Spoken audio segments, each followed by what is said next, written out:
Irmãos, eu estou muito feliz, meu coração está fervendo, porque hoje Deus vai quebrar o cativeiro da sua vida. E hoje Deus vai quebrar o cativeiro da pobreza da sua vida. Você pode receber isso? O cativeiro de pobreza, diga assim, o cativeiro de pobreza da minha vida vai ser quebrado hoje. Amém? Deus vai mudar a sua sorte. Aleluia. Meus queridos, essa semana, depois, nós temos 2 meses de negociação, e ontem nós fechamos a negociação, pegamos a chave, e a nossa igreja tem agora uma nova propriedade, aqui atrás. Aleluia. Domingo eu vou mostrar a chave para os irmãos, vou ver se a gente consegue fazer algumas fotos, vamos consagrar ao Senhor. Estive lá com a bispa, com alguns pastores, nós estivemos orando. Nós vamos mostrar.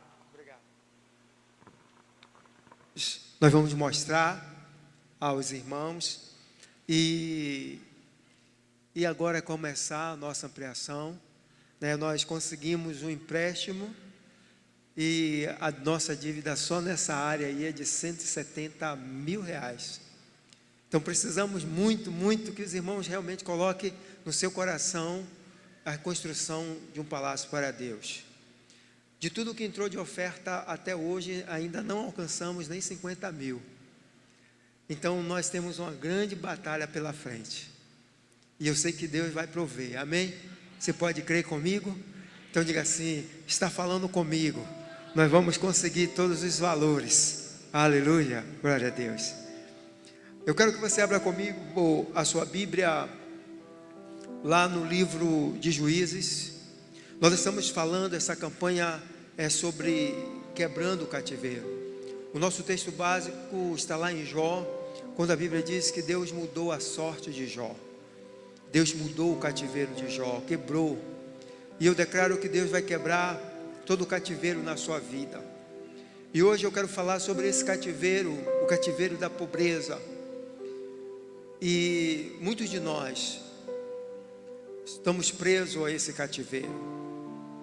Mesmo alguns de nós que alcançamos algumas coisas na vida, estamos com uma condição financeira melhor, mas ainda assim estamos presos por conta às vezes do passado, das amarras do passado. E Deus vai quebrar isso hoje. Deus vai mudar isso hoje. Não vai ter mais amarra na sua vida. Você pode receber isso? Amém? Então vamos lá. Eu quero começar lendo com você no verso 6 do capítulo 6 de Juízes. Diz assim: assim Israel empobreceu muito. Diga comigo, empobreceu muito. Pela presença dos midianitas. Então os filhos de Israel clamaram ao Senhor. E sucedeu que, clamando os filhos de Israel ao Senhor por causa dos midianitas, enviou o Senhor um profeta aos filhos de Israel, que lhes disse: assim diz o Senhor, Deus de Israel: do Egito eu vos fiz subir, e vos tirei da casa da servidão, e vos livrei da mão dos egípcios, e da mão de todos quantos vos oprimiam, e os expulsei de diante de vós, e a vós dei a sua terra, e vos disse: eu sou o Senhor vosso Deus, não temais aos deuses dos amorreus, em cuja terra habitais, mas não destes ouvidos à minha voz. Então o anjo do Senhor veio e assentou-se debaixo do carvalho que está em Ofra, que pertencia a Joás o Biesrita, e Gideão seu filho, e estava malhando trigo no lagar, para o salvar dos midianitas. Então o anjo do Senhor lhe apareceu e lhe disse: o Senhor é contigo, homem valoroso. Mas Gideão lhe respondeu: ai, Senhor meu, se o Senhor é conosco, porque tudo isto nos sobreveio, e que é feito de todas as suas maravilhas que nossos pais nos contaram, dizendo: não nos fez o Senhor subir do Egito? Porém agora o Senhor nos desamparou e nos deu nas mãos dos midianitas. Então o Senhor olhou para ele e disse: vai nesta tua força e livrarás Israel das mãos dos midianitas. Porventura não te enviei eu? E ele lhe disse: ai, Senhor meu, como livrarei Israel? Eis que a minha família é a mais pobre de Manassés, e eu o menor da casa do meu pai. E o Senhor lhe disse: porquanto eu hei de ser contigo, tu ferirás aos medianitas como se fossem um só homem. Aleluia. Pai, eu te louvo por esta noite, eu te louvo pela tua palavra, eu te louvo porque podemos sentir a presença do teu Espírito neste lugar. E eu sei que o Senhor nesta noite traz uma palavra poderosa sobre as nossas vidas. Eu sei que nesta noite coisas grandes, estranhas e poderosas vão acontecer, porque eu sei que a tua palavra é poderosa para mudar a história, para mudar a nossa sorte. Deus, e todos quantos receberem esta palavra e em compreender esta palavra, terão as suas vidas mudadas. Nesta noite eu libero sobre os teus filhos uma unção, libero sobre eles uma graça, um mover do sobrenatural, e declaro que todo cativeiro será quebrado na vida dos teus filhos. Começa hoje uma nova história na vida deles, na vida desse ministério. Também, ó Deus, eu te apresento esse ministério. Eu te apresento, ó Deus, o Ministério Internacional Galileia. Eu quebro nesse ministério toda maldição, todo espírito de pobreza que há neste ministério. E eu declaro que nunca mais esse espírito, ó Deus, terá poder sobre esta igreja, sobre este ministério, ou qualquer igreja ligada a este ministério. Um novo tempo se levanta para nós adorarmos o teu nome em espírito e em verdade. Nós te adoramos, Senhor, e te bendizemos e te damos graças, Senhor, por estas vitórias, no nome poderoso de Jesus. Amém, amém e amém. Glória a Deus. Aleluia.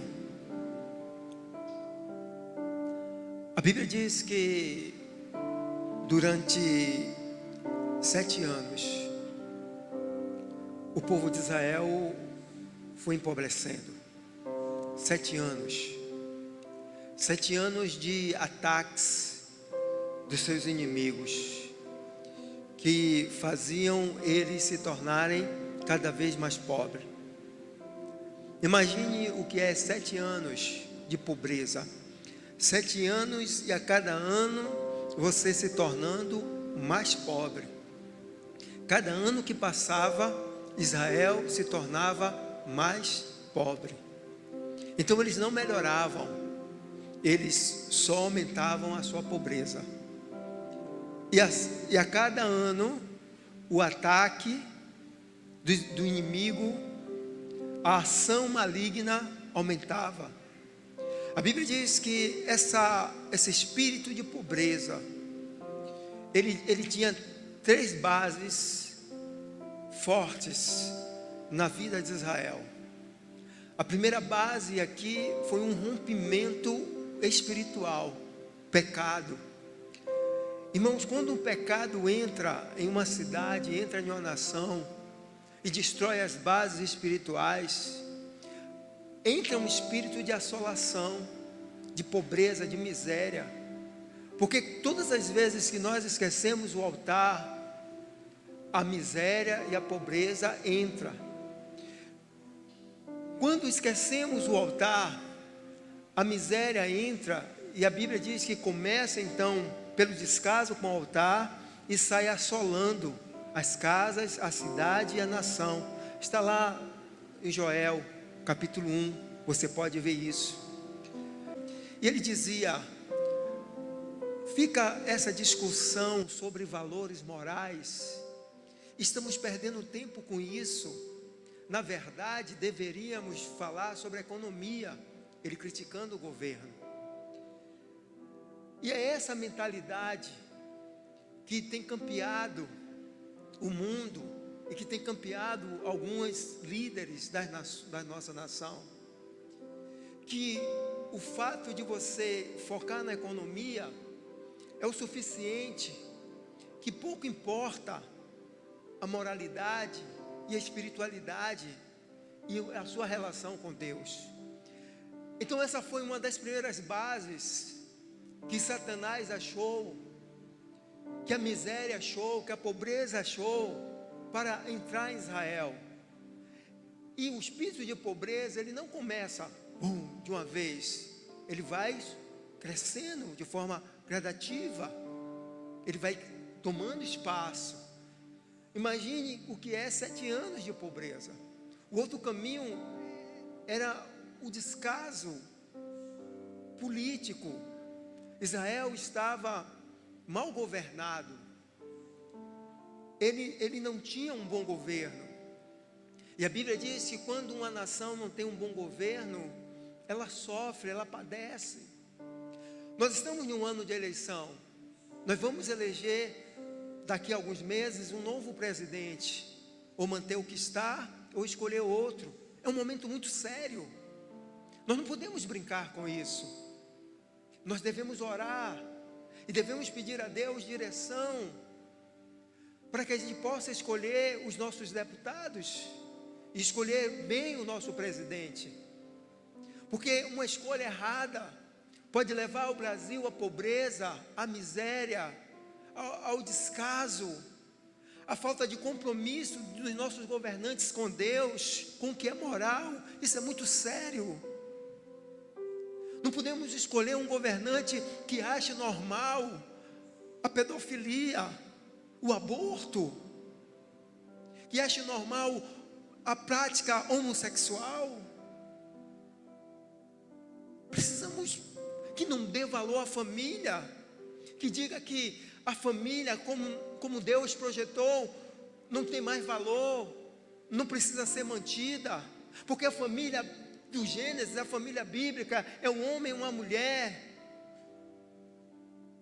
Então precisamos pensar sobre isso. Um governante que não ama Israel, que não respeita o princípio bíblico de amor a Israel. A Bíblia diz que a nação que ama Israel é uma nação próspera.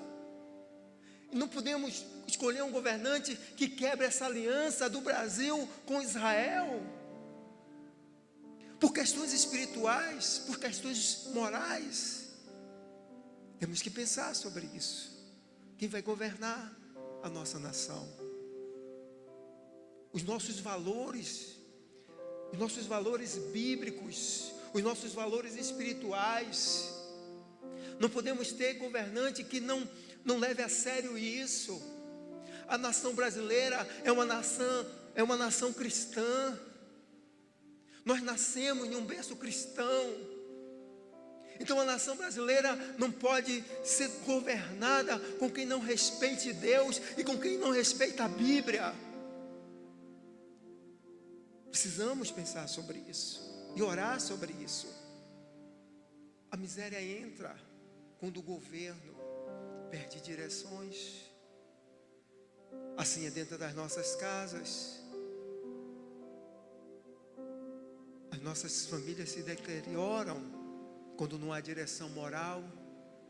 O pai pode ser rico como for, pode ter o dinheiro todo no mundo, mas se você não tem direção moral, a sua família se deteriora. Então a pobreza começou a entrar em Israel por causa do governo. E o terceiro agente são os inimigos,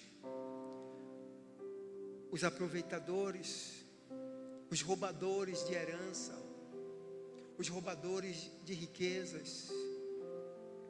Existem ladrões de riquezas, irmãos, que roubam e você nem sabe que você está sendo roubado, que tiram direitos seus, que você nem sabe que está sendo tirado. Existem sistemas, pessoas que entram e vão arrancando de você aquilo que você deveria ter por direito, aquilo que deveria ser seu por herança, as bênçãos dos céus, as bênçãos financeiras. Então a Bíblia diz que o trabalho daquele homem, eles eram roubados, tudo o que ele fazia começou a ir arrancando deles. Quer ver uma coisa que você precisa ter cuidado? É com o cartão de crédito. Porque se você cai nesse calabouço dos cartões, você fica escravo. E você passa a trabalhar só para pagar cartões. E aí você paga no mês, e aí fica zerado, entra de novo, e fica esse círculo, essa ciranda financeira, e você nunca se liberta disso. Eles são treinados para isso, para que você se torne escravo deles. A Bíblia diz que os midianitas, eles é a representação do inferno, é a representação dos espíritos roubadores. Não se engane, existem espíritos roubadores, assim como existe espírito do Senhor abençoador, que te abençoou, que te deu roupa quando você nasceu. Sabia que quando você nasce, Deus já preparou roupa para você, já preparou comida para você, já preparou coisas para você? Deus nunca fez nascer um ser nesse universo. Ouça o que eu estou te dizendo. Deus nunca permitiu que um ser que fosse gerado nesse universo não tivesse condições de continuar vivendo. Quando uma criança nasce, por mais pobre que ela seja, Deus já preparou para ela coisas. Mas existem ladrões que estão sempre à espreita para querer arrancar, tirar de você o que Deus te deu. E eu quero te dizer que Deus preparou para você o melhor. Diga para o teu irmão assim: Deus preparou para você o melhor. Dá um aplauso forte a Ele.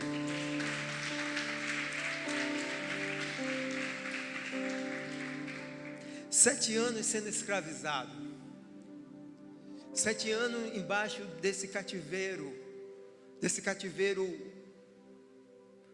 financeiro, emocional, se escondendo nas montanhas, nos buracos, para tentar ter um pouco de alimento. 7 anos. Mas aí Deus entra e Deus muda tudo. Eu não sei quantos anos você tem vivido isso, mas Deus está te dizendo hoje: eu vou mudar tudo. Você crê nisso? Você tem que crer nisso. Você precisa crer nisso. Mas você não pode crer dentro da sua visão.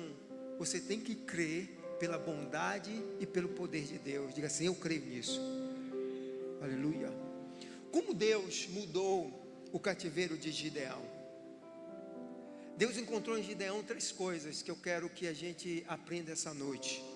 A primeira coisa, Deus encontrou fé. Diga assim: Deus encontrou fé. Você precisa crer no Deus Todo-Poderoso. Você precisa crer nisso. Quando o anjo aparece, ele ouve do profeta, e o anjo aparece, ele diz: Senhor, Senhor meu. E ele, a Bíblia diz que ele vai e ele oferta ao Senhor. Ele levanta um altar e ele diz assim: deixa eu ir ali preparar para você algo e te ofertar. Então a primeira coisa que ele faz é criar um altar de aliança. Ele se volta por fé para Deus e diz: deixa eu trazer uma oferta. A Bíblia diz que o anjo diz: ele vai e traga. E ele coloca a oferta sobre a pedra e o anjo consome a oferta dele. Então a Bíblia diz que ele adorou a Deus. Isso é fé. Os que vivem pela fé, eles são alinhados com o altar. Quem tem fé não tem dificuldade em trazer dízimo, em trazer oferta, porque ele sabe que a provisão vem de Deus. A provisão vem do Senhor, e quanto mais ele oferta, quanto mais ele dizima, mais Deus prospera. Eu não conheço um que tenha sido fiel ao altar de Deus e tenha continuado na miséria. Não conheço. Não conheço. Um dia entrou uma mulher aqui. Essa mulher, ela era professora de línguas estrangeiras, era dona de um negócio, e ela trabalhava na Espanha, e veio para cá porque ela precisou resolver o negócio da família. E ela entrou aqui e disse para mim: a minha vida está toda destruída, eu estou na miséria, eu perdi tudo, o que é que eu faço agora? Eu disse a ela: dizime e oferte na casa do Senhor, e o Senhor vai restaurar tudo o que você perdeu. Ela olhou para mim e disse assim: eu não acredito nisso, eu não acredito nisso, isso para mim é mentira, pastor, eu sou uma pessoa estudada, isso para mim é mentira. Eu disse a ela: então vamos fazer um desafio, vamos fazer um desafio, você vai ser fiel a Deus por 3 meses, se em 3 meses Ele não mudar a sua vida, eu te dou o meu carro. Ela disse: fechado. Eu disse: pronto, glória a Deus. E a mulher começou a vir para a igreja, e dizimava e ofertava, e ela chegava aqui na frente, colocava o dízimo e olhava para mim, como disse assim: vou levar seu carro. Dizimava e olhava para mim, o pouco dinheiro que ela ainda tinha, porque ela estava toda enrolada. Quando foi chegando próximo, ela entrou aqui na igreja sorrindo e me abraçou. Ela disse: apóstolo, vou voltar para a Espanha. Me mandaram uma carta, me devolveram meu emprego, e todo o dinheiro que eu havia perdido, eles me restituíram. E eu estou indo para lá. Agora eu estou triste porque ela foi e não mandou o dízimo. Mas eu disse a ela: você viu que meu Deus é real? Ela disse: realmente é real. Eu disse: agora volte para a Espanha, procure uma igreja, frequente uma igreja e fique lá. Ela andou escrevendo para mim umas 2 vezes, mas depois sumiu. Não sei onde é que ela está agora. Mas quando ela restaurou o altar, restaurou a fé, Deus restaurou a vida. Tem gente que passa a vida toda na igreja, na miséria, porque não conhece ou não respeita esse princípio do dar. Você vos é dado. O que dá, recebe com abundância. Começa no pouco, e Deus vai te colocar no muito. Seja fiel. Deus encontra fé nesse homem, porque mesmo na sua dificuldade, a primeira coisa que ele faz é honrar o altar. É honrar o altar com uma oferta. Ele disse: deixa eu trazer uma oferta. E começa aí a quebra das cadeias. A Bíblia diz que ele adorou a Deus. Irmãos, você precisa adorar ao Senhor. Adorar com o teu coração, com a tua alma. Deus busca aqueles que o adoram em espírito e em verdade. Adorar mesmo, se entregar a Ele, ao único que é poderoso, ao único que tem poder para mudar todas as coisas. É você entrar na igreja e saber que você está na casa do Deus Todo-Poderoso. É você acordar de manhã e dizer: louvado seja o teu nome. É você de noite, antes de dormir: grandioso seja o teu nome. Sabe, Gideão, apesar de toda a dor, de todo o sofrimento, no espírito de pobreza, na sua dor, ele encontrou boca para adorar a Deus, para adorar ao Senhor. E ele creu. Ele creu. Quando Deus falou, ele teve fé para se render, para receber a quem você está adorando.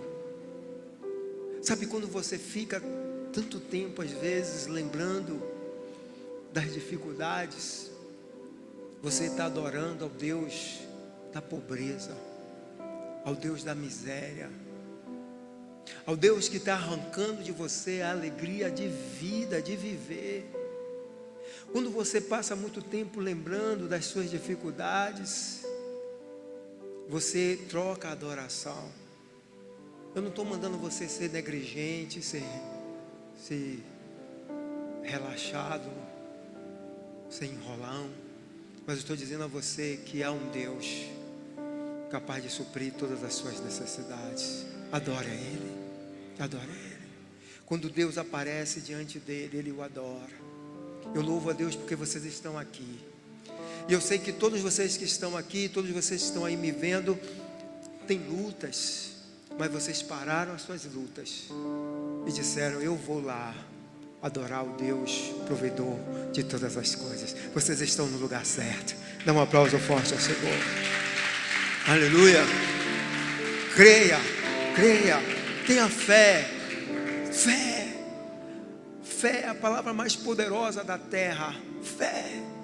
Cristo disse: se você tiver fé, você pode transportar os montes. E você não precisa ter uma grande fé. Ele disse: se sua fé for do tamanho de um grão de mostarda. Então Deus disse assim: não precisa ser uma grande fé, só precisa ser fé.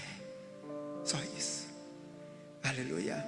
A segunda coisa que Deus encontra nesse homem é atitude. Diga assim: atitude. Irmãos, nós precisamos ter fé e precisamos ter atitude de fé. Tem gente que vive só reclamando da vida, reclamando da sorte, reclamando das dificuldades. Aquele homem, ele olha para Deus e diz: o que foi feito? O que foi feito de ti? Cadê o Deus que as pessoas me falaram? Ele estava reclamando. Cadê o Deus que fez tantos milagres no passado? E aqui eu quero te chamar a atenção para algo. Se você observar a sua vida, você vai ver que Deus fez muitos milagres na sua vida no passado. E esse mesmo Deus que fez milagres na sua vida no passado é o mesmo Deus que vai fazer milagres hoje. É o mesmo Deus. Olha, lembra do teu passado? Lembra quantas coisas Ele fez? E Gideão estava dizendo isso: olha, os meus pais falaram de você, das suas grandezas. E cadê? Ele estava reclamando.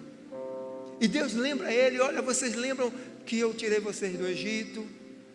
Vocês lembram que eu venci os inimigos de vocês? Vocês lembram que eu derrubei as muralhas? Vocês lembram o que eu fiz? Vocês esqueceram. Eu continuo sendo Deus. Nós cantamos isso aqui. Deus continua sendo o mesmo Deus poderoso. Não é porque você hoje fala em um celular que Deus não continua sendo Deus. Não importa se você fala no celular ou se você ainda fala através de sinais de fumaça, Deus continua sendo Deus. Aleluia. A Bíblia diz então que ele buscava soluções. E aí eu quero te mostrar em duas dimensões. E isso é importante, porque a Bíblia diz que ele moía trigo no lagar, onde se machuca a uva, pisa a uva, era onde ele estava moendo trigo, para escapar dos inimigos. Era uma atitude física, uma atitude natural, humana, de escapar daquela situação. Ele não ficou lá se lamentando. Ele buscou um caminho. Disse: eu vou por aqui. Por aqui eu tenho uma saída. Mas também ele buscou um caminho espiritual. Ele orou, ele perguntou a Deus, ele buscou. Tem pessoas que estão buscando soluções só físicas, naturais. Onde eu vou conseguir empréstimo? Quem é que vai poder me socorrer? Onde é que eu vou arrumar um novo trabalho? Vou aumentar minha carga horária? Vou fazer um bico? Está buscando. Eu vou acordar mais cedo, vou dormir mais tarde. Está buscando. Tem uma atitude para melhorar de vida. Mas esquece do espiritual. Esquece de Deus. E aí quando você caminha só no natural, você só tem desgastes físicos. E todo o seu esforço só te mantém em pé por algum tempo. E o resultado disso, Eclesiastes diz que é canseira e infarto. E eu sei disso muito bem, porque eu trabalhava 24 horas por dia. Dava 12 horas de plantão em um hospital e depois dava mais 12 no outro. E às vezes ainda tinha um terceiro lugar para trabalhar. Tinha período que eu trabalhava em 3 lugares ao mesmo tempo. Eu dormia em pé assim. Só canseira, infarto. Mas eu dizia, eu preciso correr atrás, eu preciso gerar recursos. E quando a gente fica nessa fissura, nessa loucura, a gente esquece do espiritual. Aí a gente tem atitude para trabalhar. Eu cresci com minha mãe me ensinando que homem trabalha. Homem que é homem sustenta a casa. Então eu aprendi isso. Eu dizia, eu tenho que ser homem para sustentar essa casa. Débora come muito.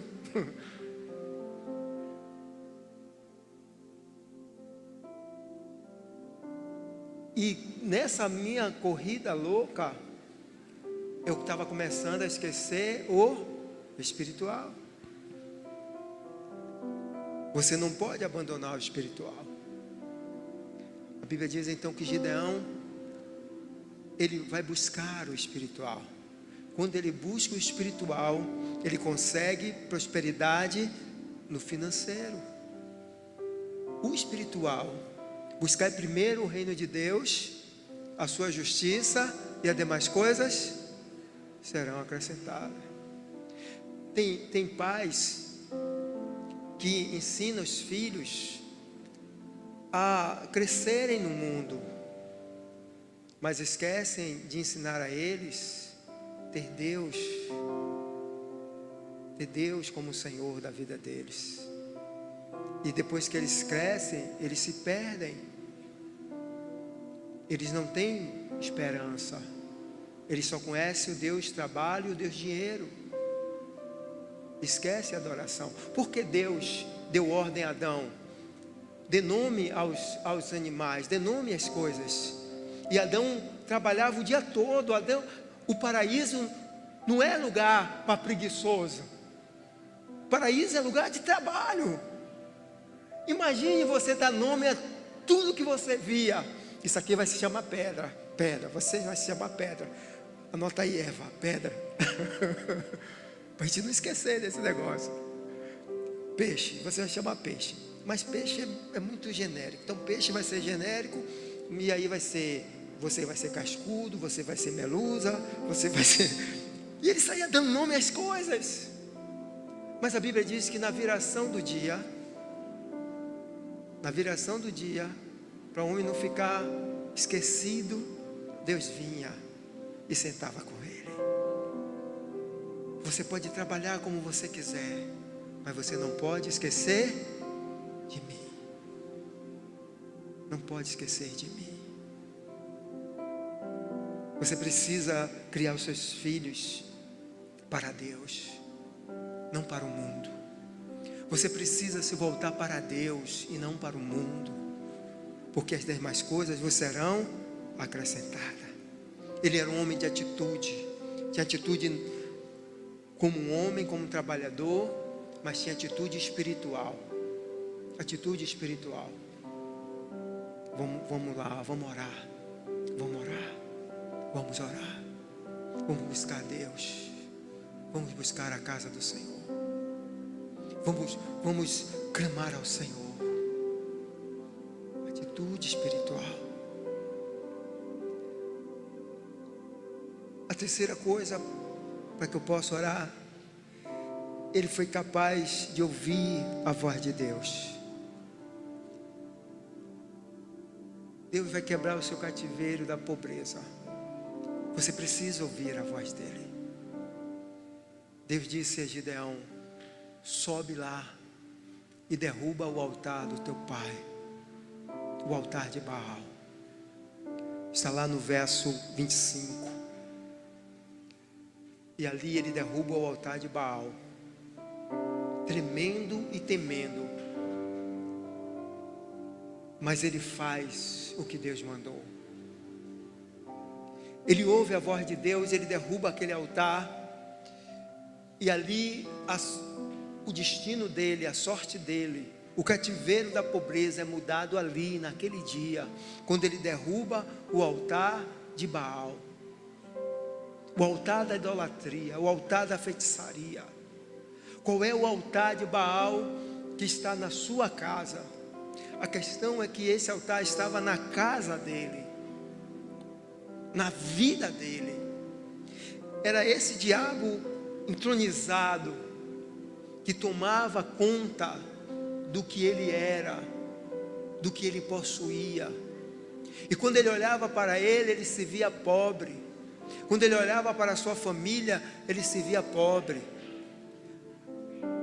Observe que ele pôde sacrificar a Deus 2 bois. Eu pergunto, quem aqui de nós tem um boi hoje para matar e sacrificar? Mesmo tendo bois para sacrificar a Deus, ele olhava para ele e se via pobre, porque o que dominava a alma dele era um espírito de pobreza. Ele não conseguia ver a bênção e a prosperidade de Deus, porque na vida dele tinha um altar de miséria, um altar de feitiçaria. Então Deus não podia mudar a chave. Quando Gideão sai daqui para frente, tem batalhas, mas todas as batalhas ele vence. Quando vai terminar a vida de Gideão, ele é um dos homens mais importantes, é um dos homens mais ricos de Israel. Um homem que começou dizendo: eu sou pobre e sou pequeno, mas quando ele ouviu a voz de Deus, ele deixou de ser. No momento em que você ouve a voz de Deus, você deixa ser o que você é para ser o que Deus quer que você seja. Aleluia.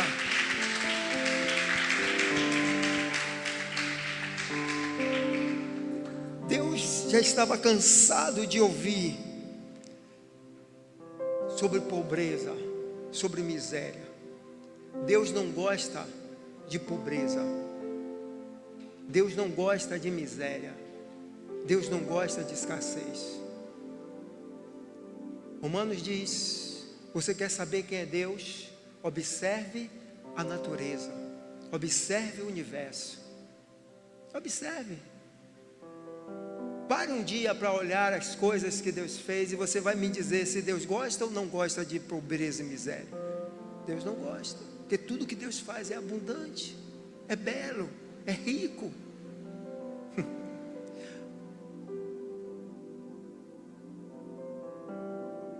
Então Deus quebra o cativeiro de Gideão quando ele ouve a voz de Deus. E eu quero te dizer esta noite que o seu cativeiro de pobreza hoje está quebrado, porque não é algo que está lá fora, é algo que está aqui. Gideão se via pobre, agia como um pobre, pensava como um pobre, se comportava como um pobre, ia morrer como pobre, até que Deus mudou, quebrou o cativeiro dele e disse: derruba esse diabo, derruba esse altar, e você vai ver o que vai ser da sua vida. Hoje o altar de pobreza, de miséria que há na tua vida vai ser quebrado. Hoje você pode receber isso. Jesus Cristo disse: eu vim para quebrar isso na sua vida. Eu me fiz pobre para que você se tornasse rico. Jesus foi o cordeiro sacrificado para derrubar o altar de Baal. O altar de Baal que está nas nossas vidas. Hoje começa uma nova história. Você pode receber isso. Você pode entender isso. Você pode receber por fé. E você hoje declara: Senhor, eu quebro na minha vida o altar de Baal. O altar de Baal que está na minha vida. Um dia eu recebi de Deus uma palavra e disse aqui na igreja: pegue tudo que você tem na tua casa de velho e jogue fora, e Deus vai trazer um novo. A irmã, por fé, recebeu essa palavra, ligou para mim e mandou uma foto. Ela jogou fora a geladeira, o colchão, a cama, tudo. Começou a dormir no chão.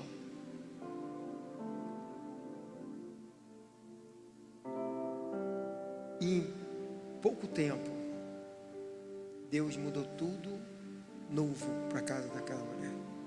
Tudo novo. Ela estava aqui domingo, a nossa irmã Léo, que aqui eu dei a cesta a ela. Pergunta a ela. Vai lá hoje na casa dela para ver o que Deus fez.